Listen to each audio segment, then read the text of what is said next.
What's up, everyone? Vito here. Just want to talk about Zenophobia and the Great Priest, aka the Daishinkan. If you haven't subscribed yet, please subscribe if you love Dragon Ball. Got a bunch of Dragon Ball videos that are coming out soon.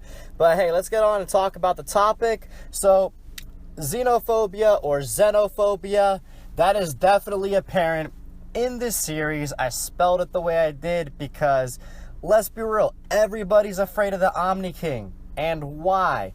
And so I did a little bit of research because I could not find anything on the internet about why in the world they named, Xenoverse and Xenoverse 2, the Dragon Ball video games that were recently released. I couldn't find anything saying why those were named the names that they were. And then also I couldn't find anything on why the Omni King is named Zeno. So with all that being just so random, I figured, okay, let me just do some side research, learn a couple fun facts, share it with YouTube.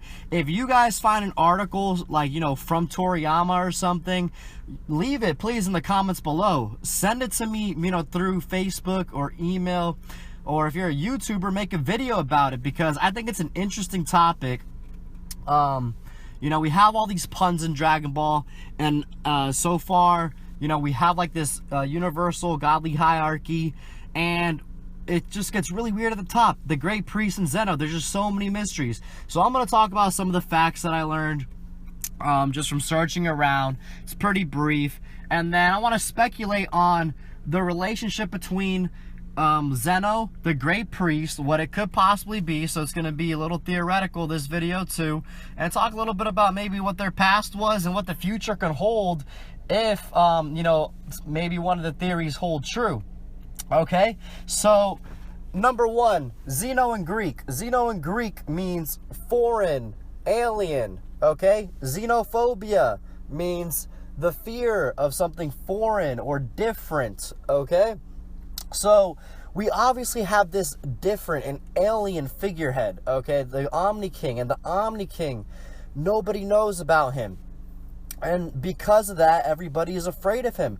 They've only heard the tall tales of him wiping out other universes, about him being unstable. I mean, meeting him for 30 seconds, you could pretty much tell that he's unstable because he's just like a kid, unstable, for the most part. He could be hyper out of nowhere. You just know that this guy isn't the most logical person.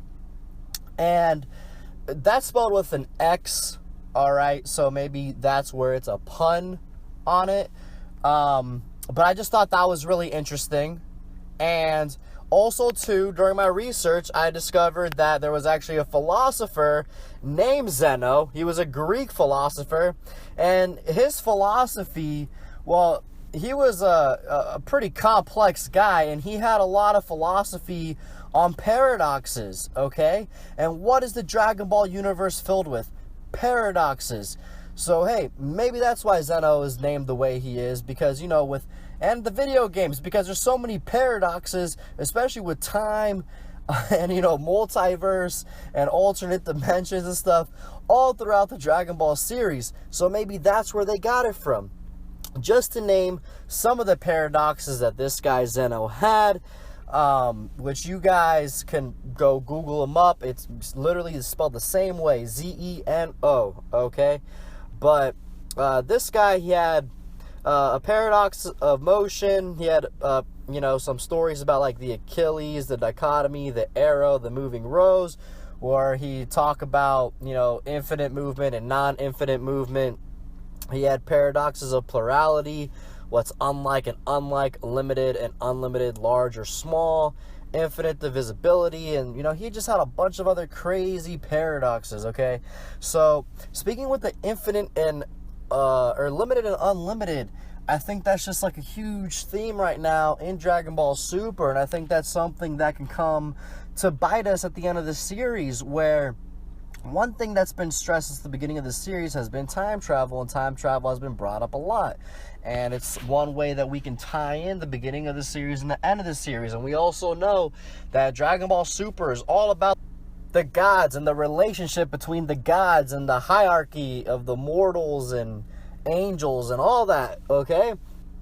So we know that there are multiple Omni Kings. That's weird. One would have assumed in the beginning that if he's, the god of everything, that he would have transcended time, any sort of physics at all. But that's not the case. We have multiple Omni Kings. So does that mean that we also have multiple great priests? Because that's one question I want to ask. What in the world happened to the future great priest? The future great priest, was he destroyed, as part of the destruction that the Omni King did in future Trunks' timeline? Or is he there wondering where in the world his Omni King went? And I think that's very important to note, considering our great priest didn't really care for the fact that the other Omni King was there. And that's very weird. So does the great priest transcend time? Like, was there no other great priest in that timeline? Because you'd assume if there's two angels in every timeline and stuff, two gods of destruction, there's going to be a different one per timeline, then you'd assume that all characters then would be like that and they'd be limited. Okay? So because of that, why in the world would it be okay for two Omni Kings to be in one timeline? There's got to be something wrong with that. I don't care what anybody says. Like, there's got to be something not right about that, and something's got to bite us at the end. So how does it all add up and match up? So you have this great priest that he communicates with this Omni King, and are they really even communicating? A lot of people that I talk to online, just in person, wherever it is, everybody's like, yo, when in the world does the Omni King say half the things that the great priest says he says? It's like he either reads his mind or is just thinking for him. And it's crazy. It's like, is the Omni King just a fake figurehead and the great priest is running the show? Or do they just think together? Which, that's going to be a theory I bring up. And I don't know if anybody's brought this up. But I'm going to try to attach it with some theories about, an evil great priest or evil Omni King that I know definitely have been going around. But what if the Omni King and the great priest were once just one god? And that god, that god was, very powerful, a very powerful warrior too at that. But that god, it couldn't control, it's like rational side and irrational side. It was like every time it rationally wanted to create and do good, it also irrationally wanted to destroy what it just created and just have fun with it just created and not give anything he was creating a purpose. So what he did was he divided himself into his rational side, who is the great priest that we know, who is mature, smart, is a little more about order. And then we have his irrational side, the Omni King, who is dumb and just, he's literally just like a little kid, doesn't really think things through, really easy to influence, and is pretty reckless. Okay, he really is reckless. Like when he meets Goku for the first time, quote unquote, I'm talking about the future Omni King, he just destroys Zamasu because he's like, this universe sucks, I want to destroy it. Doesn't want to go any further, thought that thing through in 30 seconds, and bam, that was that. There goes, that timeline or whatever. And speaking of that timeline, the time ring still exists. We were able to go to that timeline with the time machine and get Zeno from that timeline. So there's obviously access to it, and it's not a closed door. And if the Omni King and Great Priest live in a realm that's outside of the 12 universes, then it should be safe to assume that the Great Priest there was not affected by the destruction that Zeno had caused. And that could be a scary thing, okay? But I'll get to that in a little bit. I want to keep talking about the balance and imbalance between the Great Priest and the Omni King, okay? Now, I know that some people have also made theories about, oh, what if the Omni King is his son, or he's the Omni King's son, or vice versa. That could be a possibility, too. I mean, that can't be ruled out with how crazy Dragon Ball is. But I want to talk about what I brought up with them splitting apart. Maybe once he split up into the rational and irrational side, okay, which that could explain why the Omni King doesn't fight, because he's his irrational side. He's the dumb side, He's not smart enough to think tactical or have real reflexes and stuff. He's just a one and done, ignorance is bliss person that, hey, I like this or don't like this, I'm going to destroy it or keep it around until I get tired of it and bored, just like a little kid. So his rational side, realizing how troubling it was for him to rule, and also realizing, how the universe itself and all its creation had good and evil, and there was a balance that needed to be maintained, and a balance that kind of just made itself somewhat. Maybe that's why he went, had his kids, the angels, and then he made it a little different to where he said, okay, these guys are all the rational ones, so who am I going to have destroying? Because I can't have the Omni King destroying, because he might end up destroying way too much. He'd be a little harder to control. Plus, he's way more powerful than any of my angels. So what he did was he figured, okay, maybe powerful warriors can work their way up to get a position called God of Destruction. And once they become a God of Destruction, we'll teach them a technique, and I'm going to make my angels at a set power level, basically, so that it's going to be really hard for a God of Destruction to surpass him. So the angel will still have more authority over him. And then maybe that's why the Kaioshin have the connection with the God of Destructions. So then, just in case the God of Destruction tries to overthrow the angels and maybe, become the almighty ruler of the universe and maybe try to defeat the Omni King and Great Priest somewhat, then he created the connection to where, hey, the lower level gods, the Kaioshin, if a God of Destruction ends up too out of hand, you could just knock out one of those guys and boom, God of Destruction's done.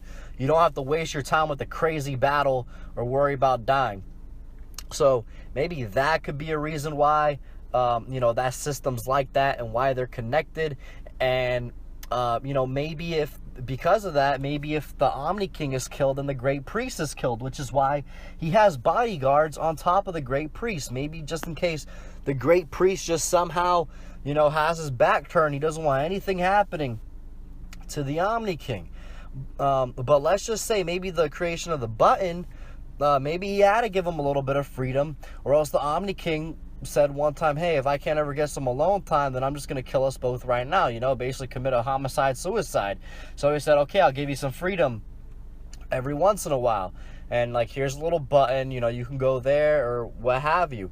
But I just can't see how there's no way that the future Great Priest would have been okay with the Omni King, being taken away from his universe. It's just so weird. And if they are connected, it would just debunk the whole theory completely if they're connected and the Great Priest from the future is dead. But then again, we know that the timelines, they'll create distortions and, they'll create inconsistencies, with characters, with the developments. So what if, this just somehow created a different mindset of our Great Priest? Or what if it's creating a different mindset of another Great Priest in another timeline, maybe that future Trunks timeline specifically, and now that Great Priest wants revenge. That Great Priest has seen that our main timeline has caused problems, has created multiple timelines, is full of evil. So now that Great Priest is going to come wipe out, our angels, our Great Priest, and take over and establish the true order that should be going on, and none of this funny business and letting things become too irrational. Maybe he sees things as too imbalanced now and they're more on the irrational side.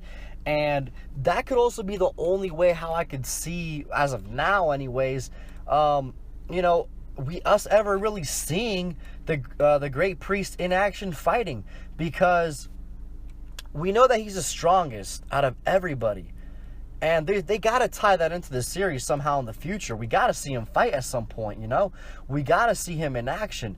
And as of now, in our timeline, in our universe, it doesn't seem like there's really going to be too much to happen to where Goku's going to have the need to fight this guy other than for fun.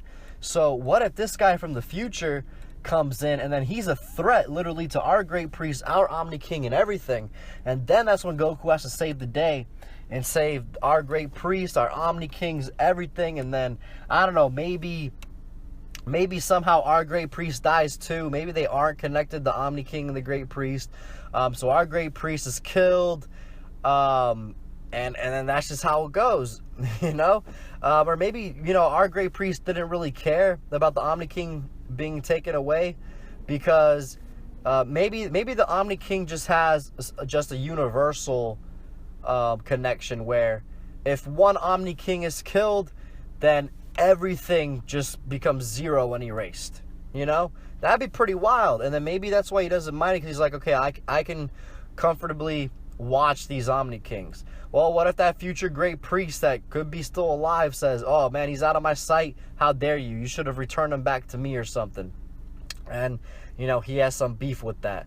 Well, that's pretty much all I got to say about this topic, guys. If you liked anything I had to say, if you thought this was interesting, please give me a like. Please subscribe if you love Dragon Ball.